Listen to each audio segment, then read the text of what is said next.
gathered in our sanctuary, and I think there are more gathered on Zoom, and some of you are finding us on Facebook, and some of you will find us later in the week, and we are so thankful to have you worshiping with us in real time, or whether you find us later.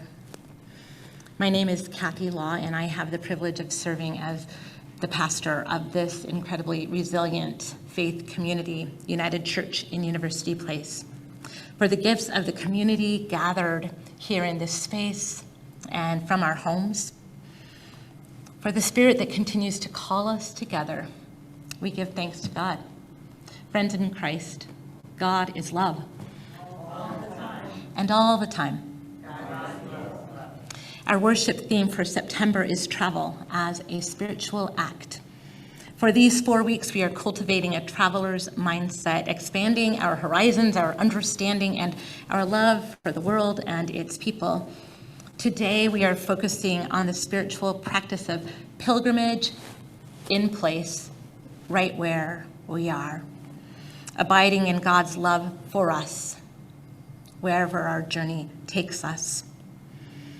As we gather for worship, let us remember Indigenous people who traveled and stewarded the lands upon which we live and play, work and worship. And now let us bring the light of Christ into our midst as we deepen our hearts to worship God as we listen to Jeff's centering music.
We are accompanied on this worship journey throughout September with renowned travel expert, author, and philanthropist Rick Steves, and his interview with Tammy Gieselman of General Board of Higher Education Ministries of the United Methodist Church.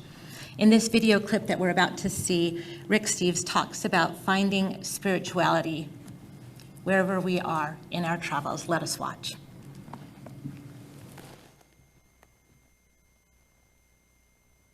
The answer to your question, where do I find spirituality in my travels? And I find it in man-made places. I find it in cathedrals. I find it in a humble little cathedral in a little village where I sit in the pew and I can actually feel the wooden carved edge of the pew that's 500 years old.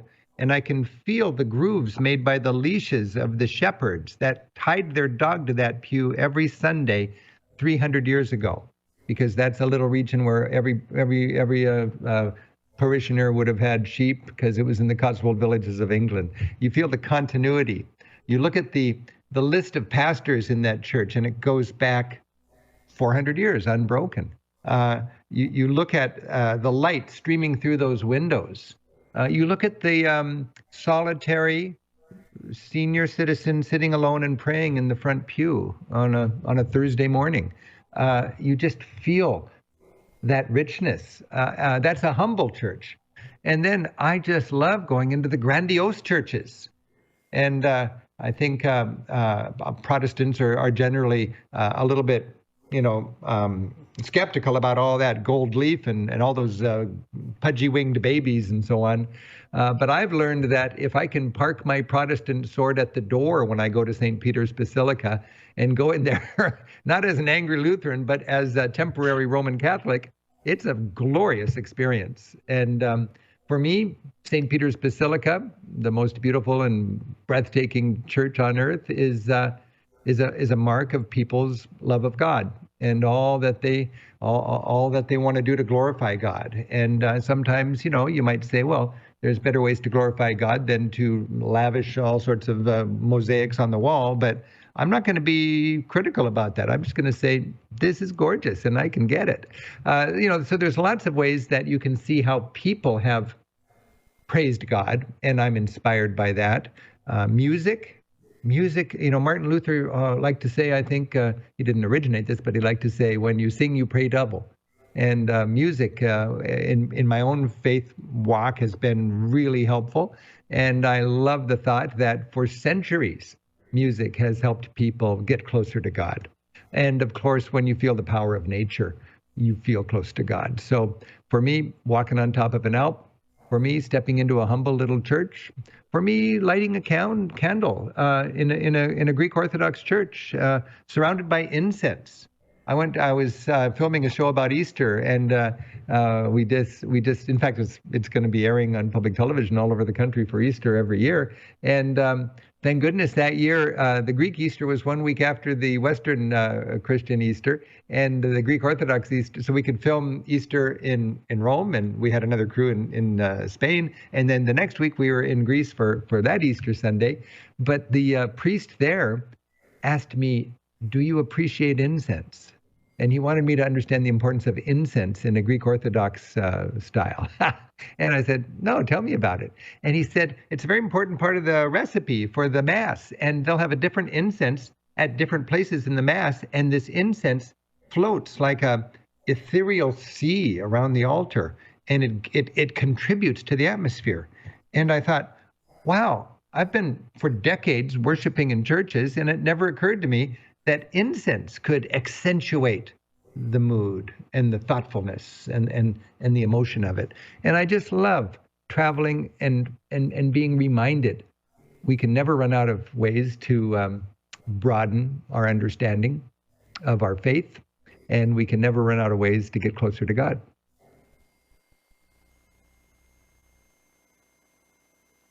We can never run out of ways to get closer to God wherever we are. Let us join with Pamela in our unison prayer.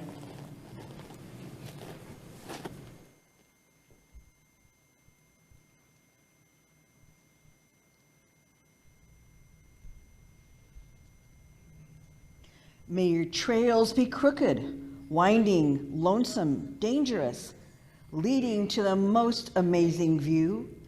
May your mountains rise into the clouds. May your rivers flow without end, meandering through pastoral valleys, tinkling with bells, past temples and castles and poets' towers, into a dark primeval forest where monkeys howl, from miasmal and mysterious swamps, and down into a desert of red rock, blue mesas, domes and pinnacles and grottos of endless stone, and down again into a deep, vast, ancient, unknown chasm where bars of sunlight blaze on profiled cliffs, where deer walk across the white sand beaches, where storms come and go as lightning clangs upon the high crags, where something strange and more beautiful and more full of wonder than your deepest dreams waits for you beyond that next turning of the canyon walls. In the Benedictine tradition, there is this understanding always, we begin again. Every day is a new opportunity.